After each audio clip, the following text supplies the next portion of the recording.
നിങ്ങൾക്ക് അത്രക്ക് ധൈര്യം ഉണ്ടെങ്കിൽ ഏതെങ്കിലും സ്ട്രേഞ്ചർ ക്യാമ്പിൽ വലിഞ്ഞു കയറാൻ പറ്റുമോ? ഒന്നും നോക്കില്ല, കേട്ട പറഞ്ഞ ഞാൻ അജ്മൽ നേരെ കാർ എടുത്താണ് വിട്ടു. അതിന്റെ കൂടെ അജ്മലിന്റെ ചോദ്യം ഷാഹിദ് എങ്ങോട്ടാ പോവാന്ന്.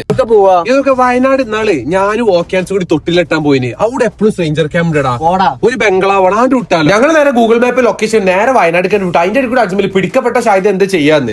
വനവകുപ്പ് മന്ത്രി ഇല്ലേ ഇന്റെ ഇപ്പയാണ്, അതുകൊണ്ട് എനിക്ക് ഏത് കാട്ടിലും കയറാറിയാ. ആ പുതിയ സ്കീമാണ്.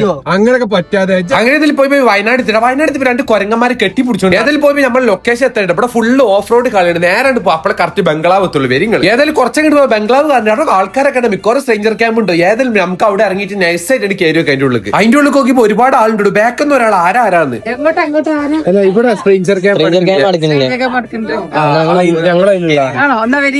ഏതായാലും സ്ട്രേഞ്ചർ ക്യാമ്പിന്റെ ഉള്ളിൽ വലിഞ്ഞു തരാൻ പറ്റും. നമുക്കൊരു ചായം കുടിച്ചാൽ ഈ സ്ട്രേഞ്ചർ ക്യാമ്പിനെ കുറിച്ച് ഒന്ന് അന്വേഷിച്ചു. അതായത് രാത്രി ഉണ്ട്, ഫുഡ് ഉണ്ട്, സ്റ്റാൻഡ് ഒക്കെ ചോദിച്ചൊക്കെ വരിങ്ങള്. സംശയമൊന്നും ഇല്ലല്ലോ. ഏതായാലും കുറച്ചു ഒരു ചേച്ചിയുടെ മുന്തിരി ഉണ്ട്. അതിന്റെ അടുത്ത് 2 മുന്തിരി വാങ്ങിക്കടിയാൽ തൊട്ടപ്പുറത്ത് 2 മക്കളുണ്ട്. ഓരോട് ഇതിനെ കുറിച്ചൊന്നും ചോദിച്ചോക്കെ. ഓരോട് ചോദിച്ചപ്പോൾ ഓരോ വരുന്നത് അഡ്രിനോട് ജുഗുനു ഹാങ് ഔട്ട് ആയിരുന്നു ഒരു സ്ട്രേഞ്ചർ ക്യാമ്പാണ്. ഏതായാലും വിശദമായിട്ട് ഓരോടെ ചോദിച്ചോക്കാം.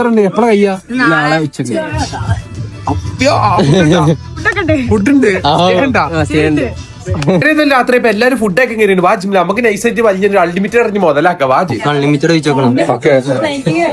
അൺലിമിറ്റഡ് അല്ലേ? ഏതായാലും ഞങ്ങൾ മുന്നിൽ കൂടെ പോയി 2 വട്ടം ഫുഡ് ഇനി വരും. ബാക്ക് കൂടെ പോയി ആകുമ്പോ ആളെ മനസ്സിലാവണ്ടല്ലോ. അൺലിമിറ്റഡ് അല്ലേ? ഇത് കുറച്ച് ഞങ്ങൾ ഫുഡിന്റെ പ്ലേറ്റ് എടുത്താൽ അൽമ്പി തന്നെ ചെക്കൻ പറയാം അൺലിമിറ്റഡിനോ ലിമിറ്റ് ഉണ്ടല്ലോ. അത് കഴിഞ്ഞപ്പോ പിന്നെ ഞങ്ങൾ ബാക്ക് കൂടെ പോയി പിന്നെ ആയിട്ട് വാങ്ങിട്ട് അപ്പൊ അവിടെ ഉള്ള കാക്കി കയറിക്കുന്നത് എന്തൊരിതാത് ഇങ്ങനെയുണ്ടോരിത് അല്ലെങ്കിൽ തന്നെ ആകെ ഒരു ഇതായിട്ട് ഇരിക്കപ്പെടരുത്. ഏതായാലും പിറ്റേ ദിവസം രാവിലെ നീച്ചപ്പെടാം ഞാൻ നേരെ ഫുഡ് കഴിക്കാനായിട്ട് വിട്ടാ. ഏതായാലും ഫുഡ് കഴിച്ചപ്പാടെ ഞാൻ വെച്ചോളൂ നേരെ ക്യാമ്പ് തന്നെ ഇറങ്ങാൻ നിന്നിട്ട്. കാരണം ഇവിടെ ഉച്ചാവും കയ്യിൽ വെറുതെ നമുക്ക് പണി ഉണ്ടാക്കണം. വരി നേരെ ഇറങ്ങുന്ന. പേര് ഉസ്മാൻ കുട്ടി, മിതിൻ കുട്ടി. ഇങ്ങനെ 2 പേര് ഇതിൽ കാണുന്നില്ലല്ലോ. ദൈവമേ മൂർഖനെയാണല്ലോ ചവിട്ടിയത്. പറഞ്ഞോളൂ ഞാൻ ID കാർഡൊക്കെ നിങ്ങൾക്ക് അയച്ചാൽ ഒരു മിനിറ്റ് ഞാൻ കാറ് പോയിട്ട് ID കാർഡ് എടുത്തിട്ട് വരാം. ഞങ്ങൾ നേരെ 2 ആളും ഒരു കാർ കണ്ട് വിട്ട് തമ്പിരിക്കട്ടെ പോലെ.